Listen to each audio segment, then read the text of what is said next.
Editing ಹಂಗಲ್ಲ, ಸ್ನಾನ ಗೀನ ಯಾರಿಗೆ ಏನಿಲ್ಲ, ಇಡೀ ತಂಡ ಅಲ್ಲಿ ಬಂದು ಮಲಗೋದು.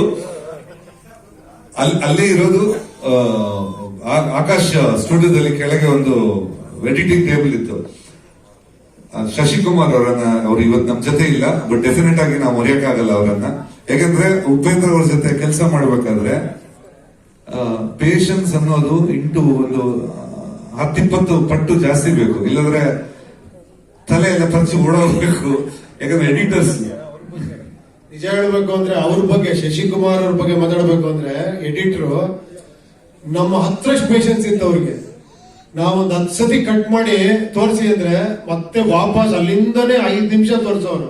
ಶಶಿ ಫಾಸ್ಟ್ ಆಗಿ ಇಲ್ಲಿಗೆ ಬನ್ನಿ ಅಂದ್ರೆ, ಇಲ್ಲಮ್ಮ ನೀನ್ ನಿಧಾನ ನೋಡು, ಹಿಂಗೆ ಹೇಳು, ನೋಡು ಇನ್ನೊಂದು 5 ನಿಮಿಷ ನೋಡು ಅಂತ. ಆ ತರ ಒಂದು ಗ್ರೇಟೆಸ್ಟ್ ಎಡಿಟರ್. ಅದಕ್ಕೆ ಹೇಳೋದು ನೋಡಿ, ಮೊನ್ನೆ ರಜನಿ ಸರ್ ದೊಡ್ಡ ಡೈಲಾಗ್ ಯಾವಾಗ ಜ್ಞಾಪಕ ಬರುತ್ತೆ, ಒಂದು ಸಿನಿಮಾ ಸಕ್ಸಸ್ ಆಗ್ಬೇಕು ಅಂದ್ರೆ ನಮ್ಮ ಟ್ಯಾಲೆಂಟು, ನಮ್ಮ ಯೋಗ್ಯತೆ, ನಮ್ಮ ಕೆಪಾಸಿಟಿ ಎಲ್ಲ ಒಂದು 10% 20% ಅಷ್ಟೇ ಅಂತೆ. ಆ ಟೈಮಲ್ಲಿ ಸಿಗುವಂತ ಜನ, ಆ ಸಂದರ್ಭ, ಆ ಎಲ್ಲರ ಆಶೀರ್ವಾದ, ಅದೆಲ್ಲ ಸೇರಿ ಮಿರಾಕಲ್ ಆಗುತ್ತೆ ಅಂತ ಹೇಳೋದು ನಿಜವಾಗ್ಲೂ ಸತ್ಯ ಅನ್ಸುತ್ತೆ. ತಿರುಗಿ ನೋಡಿದಾಗ ಅನ್ಸುತ್ತೆ ಇದು ನಾವು ಮಾಡಿಲ್ಲ, ಅದು ಯಾವ್ದೋ ಶಕ್ತಿ ಮಾಡಿಸಿದೆ ಅಂತ.